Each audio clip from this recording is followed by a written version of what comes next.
You're listening to Climate Change. This is Matern. I've got Jayda G on the program today. Really excited to have you. Thanks for having me. Yeah. Well, tell us a little bit about this project that you're doing regarding the environment and how you got involved in this. Yeah, so we are releasing an environmental documentary. It's called Blue Carbon. And it's basically a documentary where we explore what blue carbon actually is. And I go all over the world, meeting all the kinds of people that are involved with blue carbon. And it's really a story about hope and combating climate change. And in terms of how I came across it, I have a background in biology and environmental toxicology. I'm also a musician, a DJ, and artist. That's kind of my main thing. But yeah, I have that background. And so because of that background is how this film kind of found me. So yeah. Yeah, well, I read a bit about you and the project, and I thought it was pretty amazing. I didn't realize how much kind of these mangrove forests capture as far as carbon capture. It was something like 10 to 1 over the rainforest, which is kind of surprising, and so and makes them incredibly important for us as far as winning the battle against climate change. Yes, definitely. So yeah, blue carbon ecosystems for anyone who, is listening, they're exactly what you said. They're really good at pulling carbon out of the atmosphere and putting it into the ground. So those ecosystems include mangrove forests, salt marshes, and seagrass meadows. And we go through the film basically exploring these ecosystems and the communities that are involved with them. Yeah, it's pretty fascinating. So, how did you get involved in this project? Yeah, so basically, so again, I'm a DJ and music producer. And when I was writing my first album, it was called Significant Changes. I was basically using nature sounds to help me create my album. And it was kind of an ode to my thesis at the time because I was writing my master's thesis at the same time as writing my album. And yeah, and so in terms of my background, people know me for kind of putting music and science together. And later on, I started a small talk series called JMG Talks, which was really just me interviewing my friends who are doing awesome PhD projects and me just being a nerd and wanting to share that with my platform. And so I started that in 2019, but of course, we all know what happened after that. So doing kind of live sessions, because that's what they were in person, like talk sessions with people coming, like um, being hosted within the city of London where I live. And so after 2019, obviously COVID happened and I wasn't able to do those talk series as much, obviously, but that was out in the world. And I think that's how the production company found me, essentially. They saw that I've been trying to put the two, music and science, together for a while and thought I would be a good fit for the film. So, take us back. How did you kind of come to the environment being something that you wanted to study? Yeah, so I am Canadian. I grew up in British Columbia, Canada, and I really grew up around nature. I grew up with the trees and the river and on mountaintops and just really out in the wilderness. I grew up in a very small town. It has about 4,000 people who live there. So it's really in the middle of nowhere. And my family, just nature is a huge thing within our family. We really value nature. My parents were tree planters back in the 70s. That's how they actually bought their property, was through many seasons of planting trees. And so with my parents, that was a big set of values. And my dad would take me out camping and fishing. And it's just something that everyone in our small town does because there's not a lot to do in our small town. And yeah, and I also attribute a lot to my science teachers that I had in school. I had great biology and biology and chemistry and physics teachers who really took us out, and we would do like field excursions. And so I really got a taste for the outdoors and science together from where I grew up. Well, that's a great story. So then, fast forward a little bit. Then you went to college and decided to pursue it as a major. Yeah, exactly. I was very clear after, after high school, I definitely want to go into sciences and got my undergrad in biology honors. I was studying ecology and evolutionary biology, and yeah, did that. And then did a bunch of field work opportunities for a few years. Then I went to do my master's, which is in natural resource and environmental management, specializing in environmental toxicology. So the study of chemicals and how they affect the environment. So then, how does the music career kind of fuse into all of that? Yeah, I know. It's kind of like, yeah, it's kind of weird when you think of it. It's definitely a big sharp turn into a very different direction. So I'm just a big nerd for music as well. I'm pretty obsessed with it. Like even when I was studying for my degrees, like how I would procrastinate was looking for new music. And that just kind of never went away. And it got to a point where I just want to share the music that I was collecting. So I bought a pair of turntables and I taught myself how to DJ over a summer. And I moved to Vancouver around that time. And so I was studying my master's in Vancouver, in Canada. And I was basically DJing on the side as a hobby. And that's kind of all I thought it would be. Like my biggest goal was to like get a residency at like a small bar in Vancouver. And that would have been like, whoa, like a big deal. And also at the same time, I was teaching myself how to produce music. So I was experimenting with different sounds and just, yeah, how to make a song. And I got the opportunity to do a remix. And that's how my booking agent found me. He found that record, the remix, that was on an Australian label. And yeah, he just sent me an email, a random email, and was like, "Hey, do you want representation?" And I was like, "What's that?" um, and yeah, fast forward, like basically at that time, I had finished my coursework for my master's and I just had to write my thesis. And I was getting a lot of bookings in Europe. And so I thought, well, why don't I move to Berlin and I'll write my thesis over there while touring? And that ended up being a lot harder than I thought it would be. Definitely don't recommend being an international touring DJ while finishing your thesis. It's very difficult to do those two things at the same time. But I did it. I finished my master's. But by that point, my career had really taken off. And here I am, a touring DJ. What I kind of caught from that was your experimentation as kind of scientist and musician to experiment with these tracks and also kind of like experiment with science, and those things kind of go together.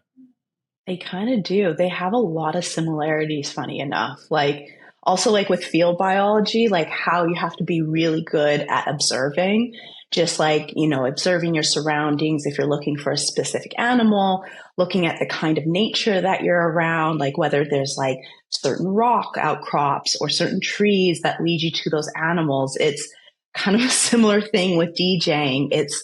You're watching the crowd for like certain reactions that will kind of lead you down like the path in terms of where the music is going and vice versa. And it's definitely some crossover in terms of skill set. Well, that's fascinating. So, tell us a little bit about the movie and what's going to be the kind of the journey that you're going to take us on. Yeah, so we have so many places that I visit, basically looking at blue carbon ecosystems, We start in Vietnam and then we go onwards to Senegal. We go to Florida as well. We actually start in Florida, sorry. Then we go to Vietnam. We end up going to Colombia, to Brazil. There's a segment in France as well. So we go all over the world exploring these ecosystems to really showcase that these ecosystems exist everywhere so that everyone can really see themselves when they're watching this film and maybe ask themselves where their own blue carbon ecosystem is where they live. So yeah, it's quite the journey and I can't wait for people to watch the film and yeah, just relate to it. Well, I saw one clip where you were holding like baby crocodiles. That was kind of interesting. Tell us a bit about why we need to have crocodiles. Yeah. Oh my goodness. So crocodiles are a huge part of the mangrove ecosystem in Colombia. They basically help clear some of the waterways within the mangrove forest. By clearing those waterways, you are allowing more water to run through the forest and so that the plants can really live and thrive. And from that, you're basically having the waterways are like the beating heart, like the veins to the mangrove forest. So crocodiles are actually like super, super important towards the mangrove forest, which who would have known? It's a crazy thing. You never would think that these really scary animals could be like so important. So yeah, we can learn about so many different parts of these ecosystems that people slowly discovered over time, being like, oh, this is something we actually need to protect versus harvest or kill. Or, we go through the whole film, like talking about the various ways that people learn about these ecosystems to keep them because they're really essential to combating climate change. That's fascinating stuff. Well, you're listening to A Climate Change, and this is Matt Matern, and I've got Jayda G on the program. We'll be right back in just 1 minute. You're listening to A Climate Change. This is Matt Matern, and I've got Jayda G on the program. And Jayda, I was just down in Belize, and they have mangrove forests there on the islands on the island I was on. It was really beautiful, and there were two crocodiles there. So That's awesome. Did you go try and pet them? I didn't pet them, but they did feed them something. So Nice. and they're very amazing. They're so prehistoric. I mean, they've been around for probably hundreds of millions of years or something. They're they're fascinating. So, but Yeah, crocodiles are so cool. You see it in the film. I get very excited that I get to hold one. so did you see any crocodiles down in Florida, or were you only dealing with the crocodiles in Colombia? Yeah, so in Florida, not so much, mostly in Colombia. But my favorite bit is that we were introduced to the crocodiles by this amazing man. His name's Betsabe. And he actually used to be a crocodile poacher. And so he spent most of his life killing crocodiles and selling them on the black market. And at some point, he realizes that he's killing all the crocodiles. Like there's fewer and fewer crocodiles. And he basically decides that he doesn't want to do it anymore and wants to help the crocodiles instead of kill them. Because as we were talking earlier, they're super essential to the health and well-being of the mangrove forest in that area. So it's just so amazing to meet this person who completely changed their life to being someone against the climate to being someone for it in a very real, tangible way in terms of basically hatching these crocodile eggs, raising them, and then they release them back into the forest. And so they're getting the crocodile numbers up slowly but surely. It's pretty amazing. Well, that's good to hear. So tell us a little bit about kind of more about this blue carbon and are we destroying more of it than we're regenerating or protecting, or where are we at as humans in terms of this process? Yeah, so blue carbon ecosystems, there's not a lot left. I think you have to double check with the numbers, but it's something around like 60 to 67% of blue carbon ecosystems are gone already. So we have very little left and we need to protect it. That's like the big take home message because these ecosystems are not only really good at taking carbon out of the atmosphere and putting it into the ground for like thousands of years, but they are really fast at doing that as well. We were talking about that, comparing it to the Amazon rainforest, it's 10 times faster. The other thing about these ecosystems is that they're also carbon sinks. So when we destroy those ecosystems, it also releases more carbon out into the atmosphere. So by also destroying these, we're just creating more havoc towards climate change. So they're very, very important. So, what are organizations planting more of the mangroves and creating more of these blue carbon areas? Is that happening in the US or in other parts of the world? Yeah, so slowly but surely, more governments and like countries are realizing the importance of this. Like blue carbon, the actual term of blue carbon was only coined maybe like 15 years ago. And at that point, nobody knew what it was and nobody cared. And slowly but surely, people are realizing how important these ecosystems are and are also trying to learn more about what the different ecosystems that could be coined as blue carbon ecosystems. I know there's research around kelp forests as being considered as blue carbon ecosystems. Also, there's a lot of research around humpback whales as being part of the blue carbon ecosystem. So there's a lot of really cool research that is out there. In terms of preserving these ecosystems, we go through the film and learn about how people are replanting these ecosystems, as well as just taking care of these areas because they've lived there forever. We go to an amazing area. It's called Nemaba in Senegal. And I get introduced to these amazing group of women who've taken it upon themselves to basically keep their home alive. Like I asked them why they preserve the mangrove forest there. And they said that their grandparents said it used to be beautiful in this area and they realized it wasn't anymore and they wanted to change that. So it was just so inspiring to hear them wanting to take responsibility for their own home and try and change things around. And one of the main ways they do that is that all of them are oyster harvesters. And by harvesting oysters, usually people cut the roots of mangrove forest to gain access to the oysters. But these women have figured out amazing ways to basically gather oysters without having to cut the mangroves. So it was pretty cool. I actually went out with them to actually harvest some of the oysters. It was an amazing time. Well, that's really cool. Yeah, I think having those kinds of experience where you see things firsthand and seeing how people are, uh, you know, working within the environment and not destroying it. Because for so long, we've just taken it for granted that we could just take without having any consequence.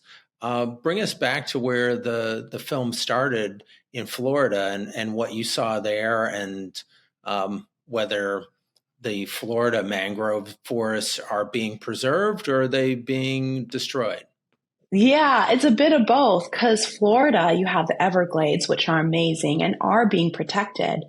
But then we also find out like this isn't so much in the film as much, but Miami are old mangrove forests, but Miami definitely doesn't look like a mangrove forest anymore. And so it's areas like these that have lost their forests that are now super exposed to hurricanes and typhoons, et cetera. And we also talk about how mangroves are kind of like almost like the skin to these areas. They're like these barriers that help protect them from storm surges and hurricanes. And without them, it leaves the land super vulnerable. So they're so important. I can't stress enough. But yeah, in Florida, we definitely go around and explore the Everglades, which is fantastic. We even do core sampling, which as like a bio nerd, I was really pumped to do. So it was super fun. Well, I've read a bit about all the invasive species that have gotten into the Everglades in that area. Are they? Is that affecting the mangrove forests adversely? We didn't actually go into that too much. All I know is that they have definitely different types of mangroves within that area. And I'm sure there is a lot of work that's being done to preserve them in terms of invasive species, but also to learn just the overall health of these mangrove forests and what that means in terms of carbon capture. So that's kind of what we did out in the field is we got taken in deep into the mangrove forest. Like we took a canoe, like weaving through all these canals and then actually got in the water and did core sampling so we could actually see what blue carbon actually looks like, where it's actually not blue, obviously, it's just brown because it's soil. But the type of soil is so rich with nutrients and it has a lot of like spongy matter that really lock and hold the carbon from the atmosphere deep into the ground and hold it there for many, many years.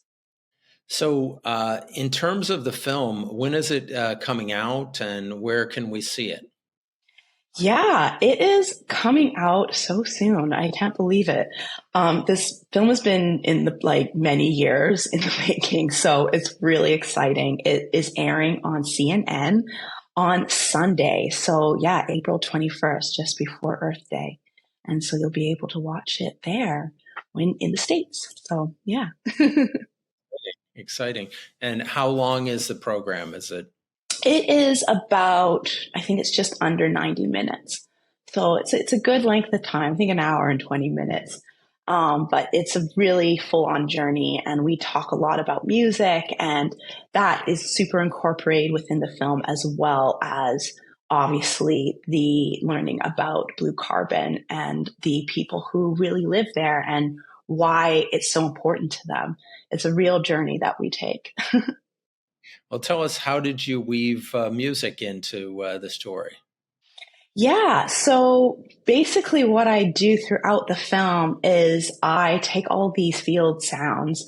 You see me with like a big boom and my headphones, and I'm just listening to the trees and the birds and all the little pops and cracks that you hear within those ecosystems. It's quite magical. And then I take all those sounds and I build a song out of it, which we play at the end of the film. So yeah, it was a really cool project to be part of that I could actually make music for as well, because that's obviously one of the main things I do. So it was awesome. It was a fun time.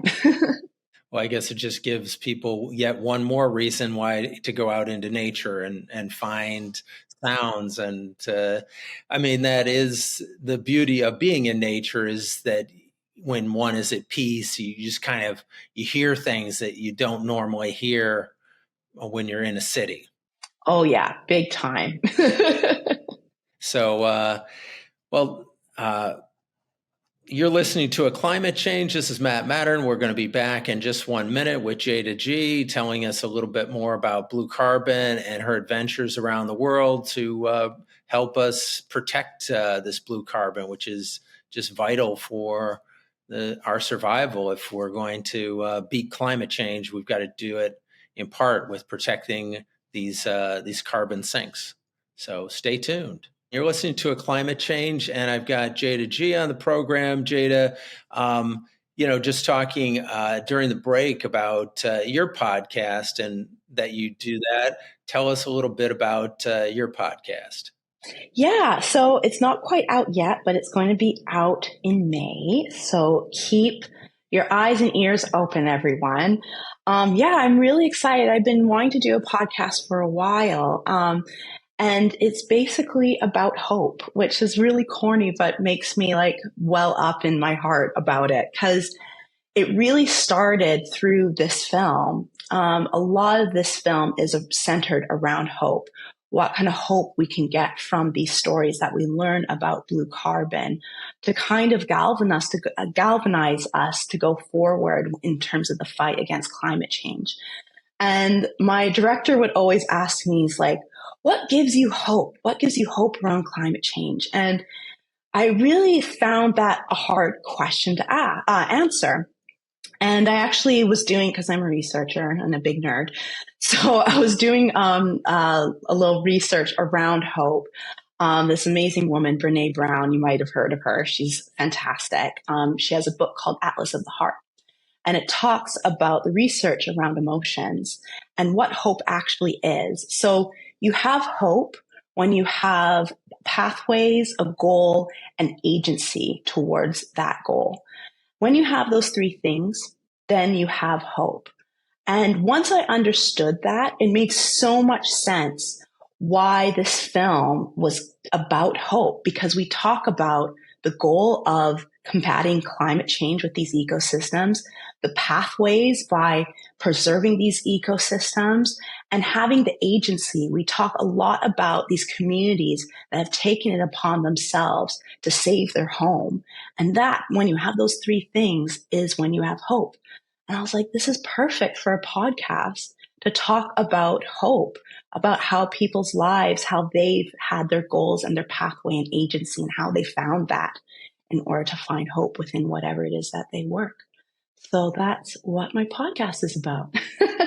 Well, that's great, and it's so important because after talking to a lot of experts doing my podcast, is that if we don't have hope, then people won't act. So you have to have some sense that acting makes a difference, and that our actions will help us, you know, combat climate change. And there are just so many things that we can do. There's thousands of organizations out there that are doing great work. And one of the things I like to do during the podcast is talk about the various places that people can engage with and help the situation. I know there's one organization that somebody else on the podcast to talk about it, the Billion Oyster Project here in New York. I'm in New York today, right by Central Park. You can see over my shoulder, and you're in Brooklyn. And I guess there's a project to seed the beds of the shore with 1 billion oysters, which would help clean up the water here in New York. I love that. Right, and there's just tons of projects like that out there. Why don't you take us to Vietnam and what you saw there, and what was the hope that you saw coming out of Vietnam? Yeah, so Vietnam was really cool. We get there, we explore the city a little bit, and then we get outside the city, and there's this huge, huge mangrove forest just out of the city of Ho Chi Minh City. And we end up meeting a man named Dr. Nam.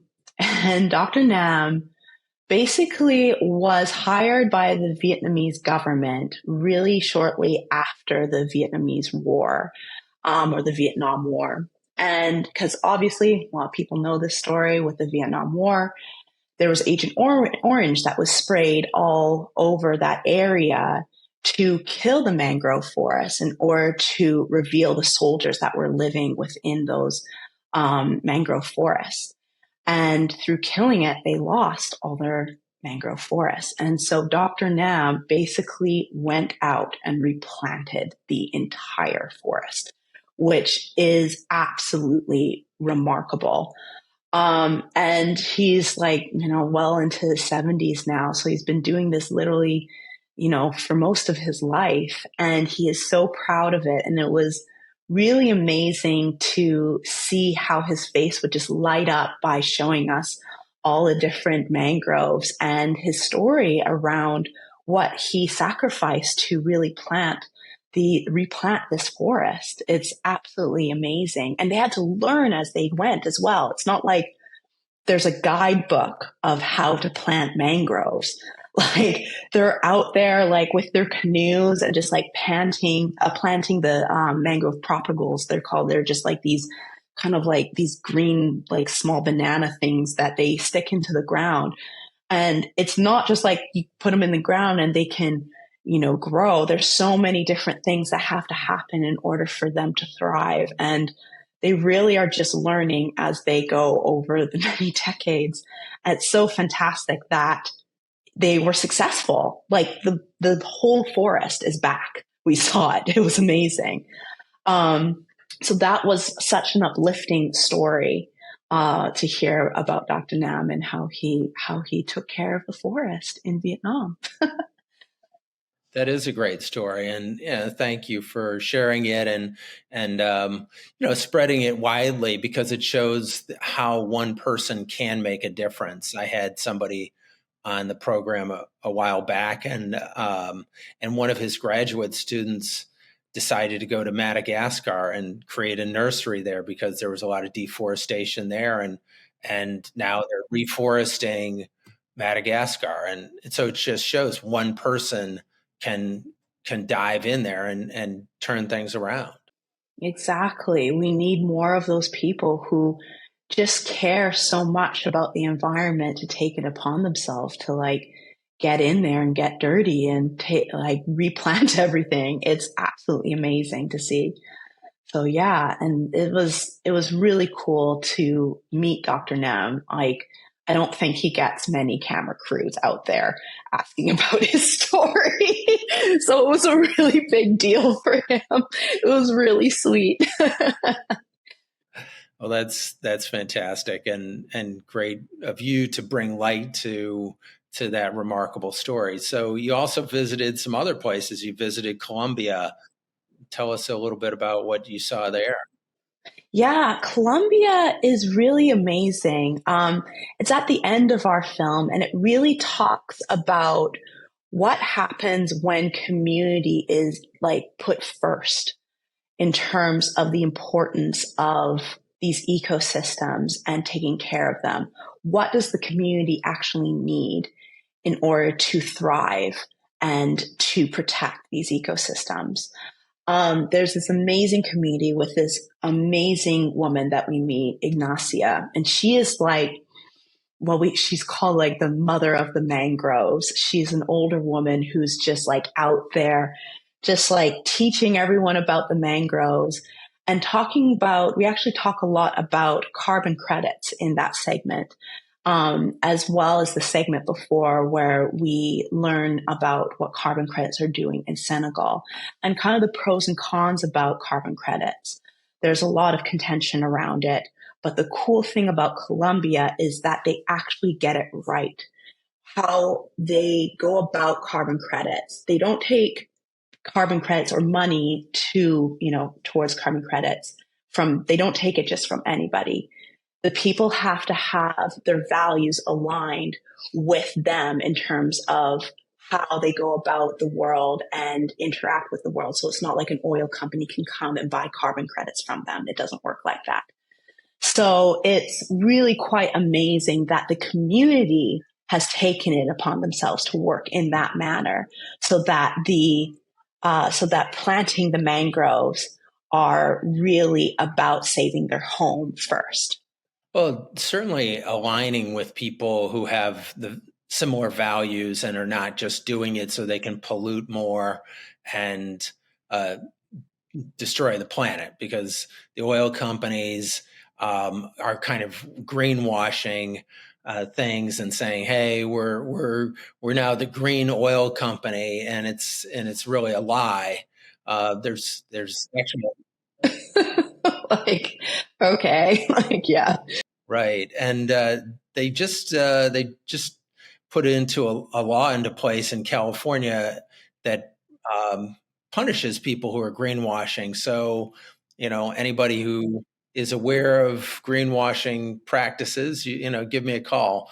But because we do some environmental cases, and yeah, we want to stop that. We want to stop people from claiming, "Hey, we're doing the right thing," when in truth they're polluting the hell out of the planet. So it's good to see that that group in Colombia is doing the right thing. Yeah, it's pretty amazing to see, and it's really off that like there's a scene in the film where they're basically trying to open the waterways a little bit because there needs to be more water that flows through the mangroves to kind of for it to thrive, or else if it gets overgrown, then the mangroves kind of can choke and it doesn't grow as super well. So we end up going through with Ignacia, and she's like basically, cheerleading all these amazing people who are out there, like swimming in the water and helping like take care of these mangroves, like right there in real time. And she was just such an inspiration to watch. So, yeah. Well, that must have been cool. And well, and then there's also the crocodiles that they have to be worried about. I know they really did seem that worried, which I definitely was. I was just like, I don't know if I'd be in that swimming in that water, but they didn't seem to care that much. Some people are just incredibly courageous. So kudos to them. You're listening to Climate Change, and we'll be right back talking to Jayda G about her new film, which is going to be coming out on CNN, Blue Carbon. You're listening to A Climate Change. This is Matt Matern. I've got Jayda G on the program, who has been nominated for a Grammy, and she's also doing a environmental documentary that's going to be playing on CNN at 9 p.m. this Sunday, April 21st. Tell us a little bit about your music career and how this, what's coming up for you on that front. Yeah, no. So in terms of my music career, yeah, I released an album actually last year. That was a really big project, getting that across the line. And it's really an album that's very close to my heart.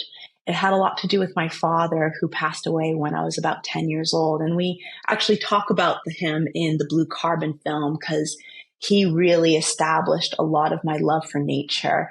That was something that we did a lot together, was like camping and going fishing and just exploring nature. He taught me about curiosity, essentially, when it comes to being in the outdoors. So that album got released, yeah, last year. And I can't believe it's like out already still because it took a couple years to make that. And yeah, and now we're entering a new festival season. So every summer around this time, around April, I start touring again, pretty full on and going from festival to festival, playing DJ sets. And yeah, and making new music as well. That's always on, later happening down the pipeline. So Any festivals that you've got coming up on the horizon? oh gosh, there's so many. I play mostly in Europe when it comes to festivals and the UK. I live in London, so that's an easy one for me to do. But I'm definitely playing a little bit in the States as well. So I know I'm playing in Detroit for Memorial Day weekend. There's a festival there called Movement. And it's such a good festival. It's been around for a while and it's a real honor to be invited to play, honestly. So really pumped for that one. Well, that sounds great. So, the people in the US will get a chance to see you. Otherwise, we'll just go to Europe and watch. Yeah, exactly. No, I do. I try and come out about like 3 or 4 times a year. So it's not too far few between, but definitely kind of have to mark it on your calendar for when I come. So you said you also visited Brazil and France. What types of things were you visiting while you were there? Yeah. So, oh my goodness, Brazil was such an amazing trip. So, we went to Brazil to visit Sue George, who is a huge musician in Brazil. I don't know if you've seen Life Aquatic, the Wes Anderson film, but Sue George is in it. He's playing the guitar, and he ended up doing, I think, an album like with a bunch of David Bowie covers. That's kind of like how he first got known and when I first heard about him. And he's just like a real like he's a proper superstar in Brazil. Like everywhere we would go, like we would go out for dinner or just like go out for lunch or like in just walking around, you hear his music everywhere. It was really cool to like be in the country that like really reveres him and loves him. So we got to meet him, and he is a huge climate activist and just an activist in general. He was ending up doing a benefit concert while we were there. So we were ending up going to the concert, which was super fun. And I got to talk to him a little bit more about our project and kind of just the beauty of music and kind of putting those things together and how we do that and the different ways you can do that. Like he has an amazing song that really talks about the water and how we need to protect it. And there's so many things that he does. And so it was nice to kind of have like a mentor within the film to kind of talk about bringing music and nature together, really. Well, certainly music has a way of communicating emotions and feelings and things that are beyond kind of language. So I think that you're incorporating that into your climate messaging is super powerful because it's connecting people in a way it's hard to quantify, but it communicates something maybe deeper than words. Maybe you can talk about that a bit more. Yeah, no, that's exactly it. It's like music is kind of like, for me personally, is like the big connector. When I'm DJing out, I'm always trying to reach like a moment, hopefully more than once within my set, a moment where everyone is feeling the same thing at the same time. And you can really like you can tell when that's happening. Like whether it's everyone's hands are in the air or it's just like this energy within the air. When you reach that, that's like pure magic for me personally. And I really feel like a similar thing happens when you are in nature. It's really a moment to kind of come together with the basics of our world, of what we're all made up of. And it can be quite a spiritual thing. And that's the kind of things that I feel like they're so in common, have a lot of common. And so it makes sense to me personally to put the two together, like in terms of bringing nature sounds within my music, just to also bring awareness in terms of my love for nature. I think that's kind of my biggest thing when it comes to kind of my activism or just being an advocate for things that I care about is I have this platform, which is amazing and lovely. And people actually listen to me, which is also very strange and weird to me. And so I can use that platform to actually talk about things that are super important in this world, like this film and the environment, whether it's blue carbon or other things. And yeah, it makes me feel like there's a bigger purpose in terms of my career within music. Tell us a little bit about have you had the chance to collaborate with other musicians uh, besides Sue George about your climate activism and how that's gone? Yeah, no, mainly with Sue George. That was amazing to kind of talk to him about. There's not a ton of people that I know super well. I know they're out there. I'm sure they are. In terms of people who do a similar thing to me is using, field sounds and stuff and bringing them together within their music. But I'm definitely open to collaborating and bringing more people into my world and me into theirs because it's definitely something I think that's growing and something that a lot of artists are experimenting with, just to, again, bring awareness around climate change. Yeah, it's great that you're using your platform for that purpose, and I really appreciate what you're doing. Tell us a little bit about what you're doing in popular culture and your social media. How are you using that to kind of message on these topics?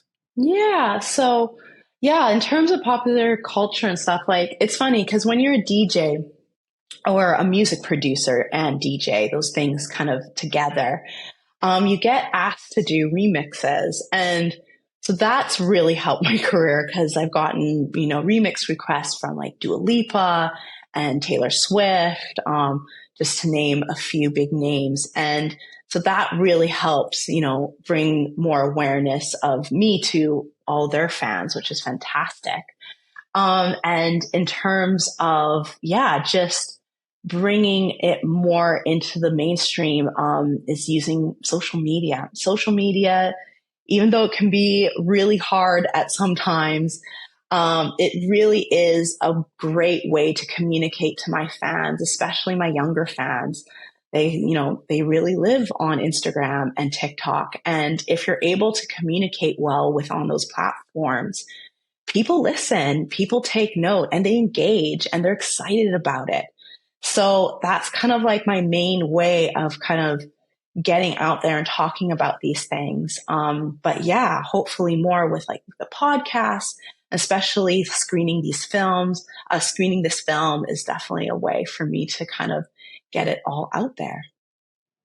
Well, I took a look at your social media, and maybe you could tell us a little bit about where we can find you on social media, as well as what you see as your next steps moving forward. And thanks for your being on the show, and just thanks for the work that you did in your documentary and um, your career so far. Thank you. Thanks so much. Yeah, so you can find me at Jayda G Music. That's my handle on Instagram and TikTok. I don't have Twitter or X, or like Threads or anything like that. I use pictures more than words, and videos and such like that. And so that's where you'll be able to find me. Also, you can find me on Spotify if you want to listen to my music. Again, that's Jayda G. That's Jayda, and then the letter G. And yeah, in terms of next steps, we are trying to get this film as much out there as possible. We're going to have another screening in the UK, which I'm really excited about. And the song that you hear at the end of the film is going to be coming out later this spring as well. So you'll be able to listen to that. And again, my podcast is called Here's Hoping with Jayda G, and that's going to be coming out in May. Well, fantastic. Well, really excited to check into your podcast and follow your music as well. It's exciting that you're doing all these remixes. Tell us, how does that come about, and what do? You just take a song that's already in existence and just kind of put your spin on Yeah, that's kind of it. Like you're given what's called stems. So those are all the parts of the song. So like the drums and the hi-hats and the vocals and the guitar and all those things. And you get to take them all apart and rearrange them and add new bits to it as well to make it a whole new song essentially, but still the elements of the old song so that it's kind of like recreated in a way. So yeah, and those are usually just, yeah, those come through from the artist team and they hit me up and ask me to do a remix. It's very fun. That's pretty exciting. Well, again, thank you, Jayda, for being on the show, and look forward to watching your new documentary, Blue Carbon, and following you on all your social media channels. Yes, thank you so much for having me.